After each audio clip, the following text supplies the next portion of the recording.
দেশের আইন শৃঙ্খলা পরিস্থিতি পর্যালোচনায় প্রধান উপদেষ্টা ডক্টর মোহাম্মদ ইউনূসের সভাপতিত্বে যমুনায় অনুষ্ঠিত হয় উপদেষ্টা পরিষদের বৈঠক। এতে যোগ দেন বিভিন্ন আইন শৃঙ্খলা বাহিনীর শীর্ষ কর্মকর্তারা। পরে এ বিষয়ে রাজধানীর ফরেন সার্ভিস একাডেমিতে সংবাদ সম্মেলন করে প্রধান উপদেষ্টার প্রেস উইং। প্রেস সচিব শফিকুল আলম জানান, যে কোনো ধরনের পরিস্থিতি মোকাবিলা করতে বৈঠকে স্থানীয় প্রশাসনকে আরও সক্রিয়ভাবে কাজ করার কঠোর নির্দেশনা দেয়া হয়েছে। বৈঠকে সিদ্ধান্ত হয়েছে ক্রমাগতভাবে নিরাপত্তা পরিস্থিতি মনিটরিং করার জন্য। এই জন্য নিরাপত্তা বাহিনীগুলোর মধ্যে কোঅর্ডিনেশন বাড়ানোর কথা বলা হয়েছে এবং যে কোনো পরিস্থিতি মোকাবেলায় প্রশাসনের আগাম প্রস্তুতি রাখতে হবে।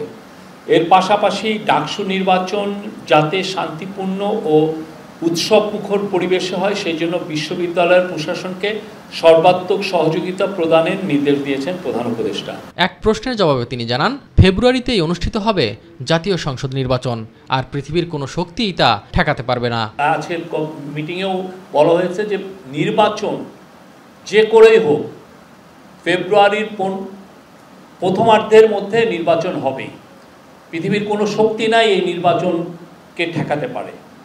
নির্বাচন হবে এবং সে বিষয়ে পুরো যত ধরনের প্রস্তুতি লাগে সেই প্রস্তুতিগুলো নেওয়া হচ্ছে।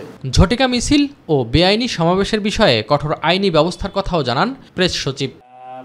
স্বরাষ্ট্র উপদেষ্টা এস এম আরিফ, মাই টিভি, ঢাকা।